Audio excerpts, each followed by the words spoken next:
Бајките на Маша. Знаете, мили мои играчки, речиси стигна Божик. Време е за подароци и за многу забава. Но запомнете, петардите не се толку безбедни. Ако погрешно ги запалите, лоши работи може да се случат.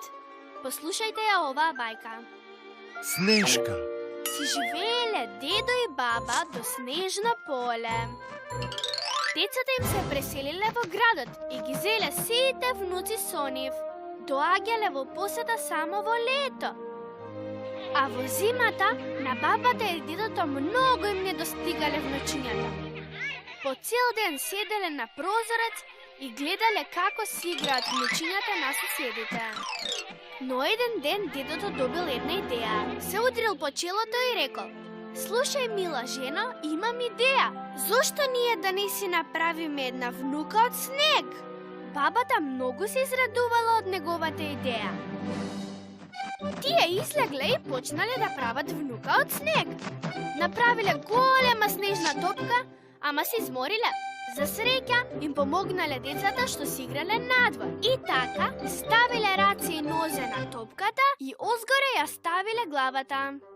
Дедото ги направил очите, носот и устата. На крај бабата ставила уши и снежното девојче било многу сладко, исто како кукличка. Одеднаш трепнала со очите и оживеела. Дедото и бабата биле толку многу среќни и го нарекле девојчето Снежка. Снежка брзо растела и некаде пред пролета девојчето веќе било возрасно. Може би изгледало возрасно, но уште била дете во душата. Постојано била немирна како мало дете. Го скршила од зидниот часовник и си го скинала на јубавото фустанче. Дедото го поправил часовникот, а бабата фустанчето. Времето брзо летнало и набрзо стигнало пролет. Исто како во бајките. Тревата никна, сонцето бликна, дојде пролет донесена од птици в лет. Но Снежка била тажна, зашто бабата и дедото не ја пуштале да оди надвор. Што ако се стопи? А по пролета дошло и лето. Сите пливале и се сончале. Но Снежка само седела на прозорецот. Бабата и дедото биле загрижани за неа и секој ден им пишувале на децата да ги посетат со внуците. Зошто Снежка била осамена. Сонцето секој ден било се посветло. Па бабата и дедото ѝ рекле на Снежка да се тргне од прозорецот. А кога и внатре било жешко, решиле да ја чуваат во фрижидерот само преку ден. Каков живот е тоа за кутрото дете? Да седи во фрижидер цел ден и да не смее да излезе надвор. Конечно добиле телеграми од градот. Одмор! Конечно ќе ве посетиме!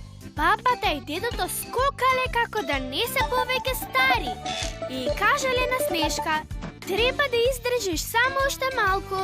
Седи во фрижидерот додека да не се вратиме. Ќе одиме да ги земеме внучињата од станицата и попат ќе земеме и сладолед." И тогаш заминале. Се стемнило и Снежка решила да излезе од фрижидерот. Таа дзирнала низ прозорецот да види дали тие се враќаат.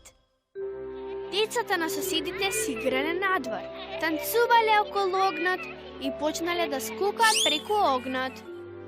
Снежка толку сакала да им се придружи, да игра и да скока со нив, што заборавила се и истрчала надвор. Потоа решила да ги изненади сите, па се вратила дома по огнометот. Истрчала и скокнала преку огнот и потоа, па знаете што? Се разбира, Снежка се претворила во бело облаче. Бабата и дедото се вратиле од станицата со внуците и виделе тажно облаче точно над нивната куќа. Потоа чуле глас: "Деца, не играјте си со оган и не плачете, бабо и дедо, Ке се враќам кај вас да ве посетам секоја зима во облик на снег и нема да бидете осамени. Па, ме разбравте ли сега? Опасно е да си играте со оган и огномет. Тогаш, среќен Божик!